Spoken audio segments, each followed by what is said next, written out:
Halo semuanya, aku leukosit, sel darah putih yang biasanya kalian temui sedang patroli menjaga tubuh. Tapi hari ini aku dapat tugas spesial. Cekrek, aku berubah jadi dokter leukosit, lengkap dengan jas putih dan stetoskop. Tenang saja, aku nggak akan menyuntik siapapun. Tugasku cuma menjelaskan bagaimana tubuh kalian bekerja luar biasa setiap detik. Kita mulai dari rumahku sendiri, sistem sirkulasi darah. Sistem sirkulasi itu ibarat jaringan jalan raya super sibuk yang berputar tanpa henti. Di pusatnya ada jantung, pompa otot yang kerjanya luar biasa setia. Gak pernah libur, gak pernah ngambek. Jantung punya 4 ruang, 2 serambi di atas dan 2 bilik di bawah. Darah yang kehabisan oksigen datang ke serambi kanan, turun ke bilik kanan, lalu dipompa menuju paru-paru. Di sana, darah bertukar muatan. Karbon dioksida dilepas, oksigen diambil. Setelah di-charge, darah kembali ke serambi kiri, lalu turun ke bilik kiri dan dipompa ke seluruh tubuh lewat aorta. Dari sinilah dimulai perjalanan panjang memberi oksigen ke setiap sel, dari otak sampai ujung kaki. Arteri membawa darah keluar dari jantung dengan tekanan tinggi. Vena membawa darah kembali, sementara kapiler menjadi tempat transaksi penting antara darah dan sel-sel tubuh, tempat oksigen, nutrisi, dan sisa metabolisme saling bertukar. Nah, setelah paham jalannya, sekarang kita lihat penumpang-penumpang yang ada di dalam darah. Banyak yang mengira darah cuma merah dan sama saja dari atas sampai bawah. Padahal, kalian tahu, darah itu penuh karakter. Pertama, ada teman lamaku, eritrosit, si pekerja keras pembawa oksigen.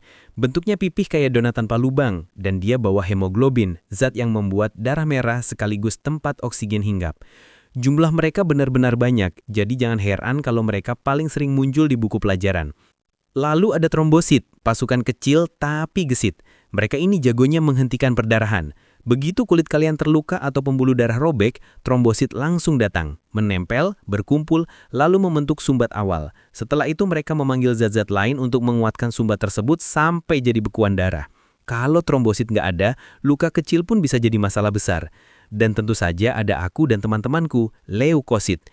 Tugas kami menjaga tubuh dari musuh seperti bakteri, virus, dan patogen lain. Kami bisa berubah bentuk, bergerak keluar dari pembuluh darah, menyergap kuman, bahkan memakan mereka hidup-hidup. Seru kan? Tapi serunya mulai reda kalau musuhnya banyak sekaligus, itu yang bikin kalian demam. Kita lanjut ke pengolongan darah, hal yang penting banget buat transfusi. Darah manusia dikelompokkan berdasarkan ada atau tidaknya antigen pada permukaan eritrosit. Antigennya huruf A dan B. Kalau eritrosit kalian punya antigen A, golongan darah kalian A. Kalau punya B, ya B. Kalau keduanya ada, kalian AB. Dan kalau nggak punya antigen sama sekali, itu golongan O. Tapi tidak berhenti di situ. Ada faktor lain bernama resus atau RH. Kalau punya antigen RH, namanya positif. Kalau tidak, negatif. Jadi total variasinya ada A+, A-, B+, B-, AB+, AB-, O+, dan O-. Inilah alasan transfusi harus cocok, karena kalau antigen tidak cocok dengan antibodi penerima, darah bisa menggumpal dan berbahaya. Nah, sebelum aku pamit, ada satu topik penting lagi, tekanan darah. Tekanan darah adalah tekanan yang diberikan darah pada dinding pembuluh darah saat jantung memumpanya. Ada 2 angka. Angka pertama adalah tekanan sistolik, tekanan saat jantung sedang memompa darah keluar. Angka kedua adalah tekanan diastolik, tekanan saat jantung sedang beristirahat sejenak di antara 2 detakan. Tekanan darah normal orang dewasa umumnya di sekitar 120/80 mmHg. Kalau terlalu tinggi, pembuluh darah bekerja keras terus-menerus, dan kalau terlalu rendah, darah tidak cukup kuat mendorong oksigen ke seluruh tubuh.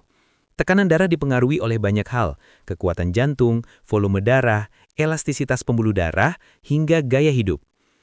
Jadi itu tadi perjalanan kita, mulai dari bagaimana darah mengalir, siapa saja yang ada di dalamnya, bagaimana golongannya, sampai bagaimana tekanan darah bekerja. Seru kan?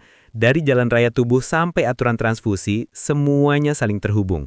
Aku Dr. Leukosit. Pamit dulu. Jangan lupa jaga kesehatan, biar aku nggak terlalu capek patroli. Sampai ketemu di video berikutnya.